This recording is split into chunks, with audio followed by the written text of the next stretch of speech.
Santhosh from Dublin, Ohio asks, recently I read an article saying that the U.S. faces a big risk in 2013 as there's a spike in the amount of treasuries that are maturing. Is that true? I also read that the U.S. rolls over debt every year in trillions. How is this possible without someone buying the new debt? Isn't rollover the same as defaulting? Yeah, you're raising a point that I talk about often on the radio program. That is the short maturities, the short duration of the national debt. We have a lot of bonds maturing every year, not just 2013, but 14, 15. Bonds are constantly maturing because we sell so many short-term bonds. We do that because it costs the government less to borrow for a year than if it has to borrow for 10 years or 30 years. Just like when people were buying houses, they used adjustable rate mortgages because they were cheaper than a fixed. The problem was when rates go up, then you really get in trouble. And that's what the trouble we're going to be in when interest rates eventually go up. But you also make another point, and that's the rollover. You see, all this debt that is maturing, we need to pay it back. But obviously we can't. The government doesn't have the money. So what their plan is to borrow the money. They're hoping to borrow the money from the very people that we're repaying. This is just a Ponzi scheme. This is exactly what Bernie Madoff did. That was his plan. And it worked for a while until it collapsed. So we've been able to keep this Ponzi scheme going because we've been able to borrow all the money we need to pay off the maturing treasuries. But one of these days we won't be able to do it, because the people who hold the notes won't want to roll it over unless we pay them a much higher rate of interest, but we can't afford to pay them a much higher rate of interest, and this is the train wreck that we're heading towards.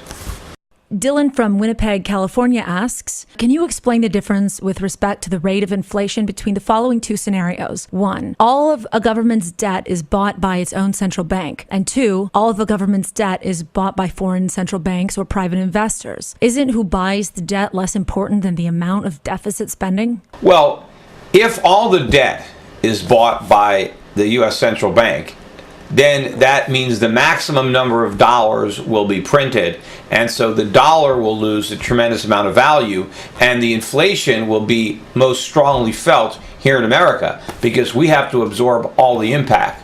To the extent that foreign central banks buy the debt instead of the U.S. central bank, we export that inflation to whatever countries foreign central banks are foolish enough to print money to buy ours. Now, obviously, if private citizens buy, then there is no net new money creation. And so then the effect isn't inflation, the effect is crowding out. Because to the extent that private capital is being diverted to buying treasuries, that capital is no longer available to buy other debt instruments, to finance other forms of investment. And so interest rates will be higher in other areas in order to accommodate the shift of funds towards U.S. treasuries. Lim from Malaysia asks, the U.S. dollar is continuing to devalue, and it's mathematically inevitable that the U.S. dollar will go into the abyss. If one day there's a huge panic on the U.S. dollar that results in capital flight, will the USD's crisis drag other currencies downward as well? And will it affect my country, Malaysia?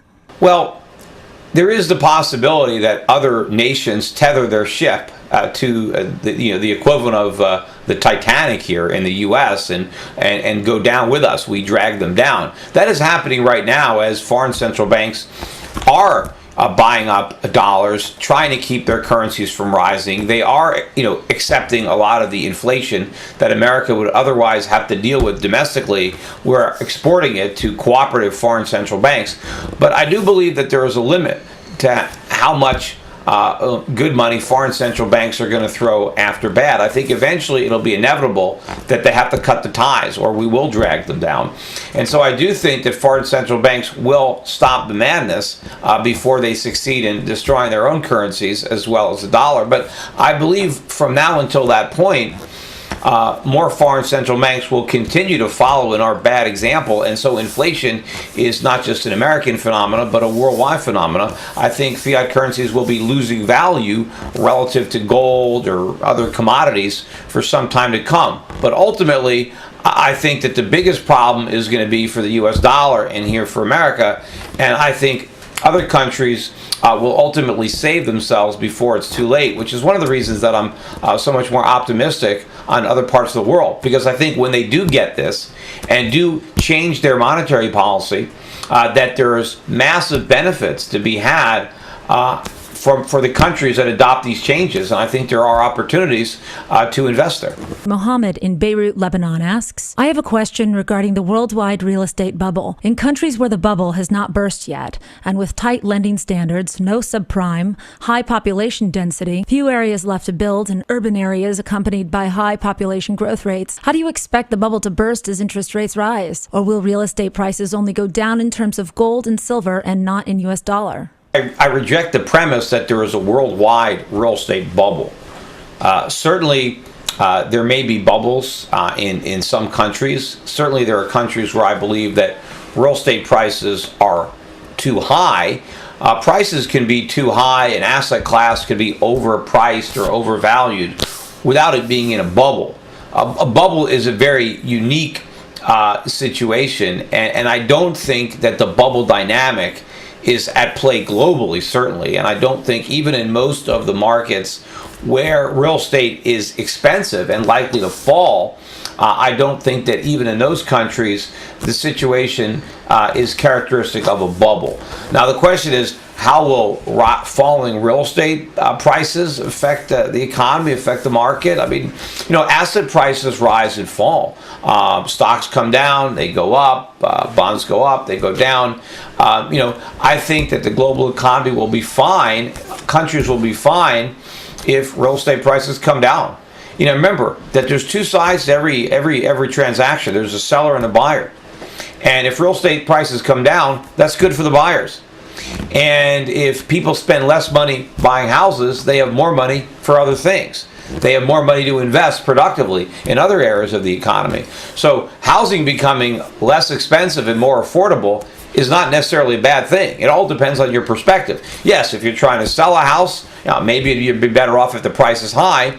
But if the economy benefits because housing is more abundant and more affordable, then maybe even homeowners would be better off with lower home prices, depending on the other assets that they have, their income, and how else they're affected by a strong, vibrant economy. And I would say that less expensive, more available housing is more inducive to economic growth than an overvalued housing market.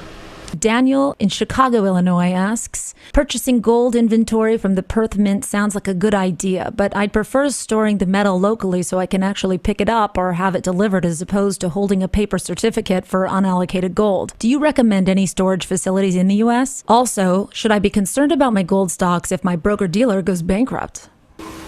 You got two parts of your question. First of all, I don't know of any storage facilities that I recommend, so you got to find one. Although, it's not that hard to store gold. I mean, depending on how much you're going to buy, if you have a house, it's not that hard to hide it or bury it. Just if you do bury it, make sure you have a map somewhere. Don't forget where you put it.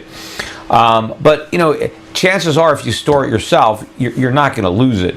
And one of the concerns I have about maybe being in a bank safety deposit box is if they ever do try to make it illegal to hold it, you'll never get it out of your bank safety deposit box. That's the first place the government's going to look, right? They'll have an agent there. So I think if you're going to keep it, see if you can find a way to store it yourself or buy your own safe at home or something like that. As far as gold stocks, I think gold stocks are great value down here for people who are so disposed to getting into the stock market. As long as you don't hold your stocks in a margined account, I think it really doesn't matter whether or not your brokerage firm fails or not. I think that the shares are still going to be yours. If you're really concerned, if they're New York Stock Exchange traded stocks, or you can always request your certificates and they'll send them out to you, and you'll have the certificates in your possession. I guess you can store it with your gold. But chances are, if the firm goes under, I think you'll still be okay. I also don't think these big firms are going to fail. I think if some of these big brokerage firms were going to fail, the government would just bail them out. They've already established that precedent. So if you've got an account with a major firm, I don't think the government's going to let it go under. So I don't think the situation is ever even going to come up.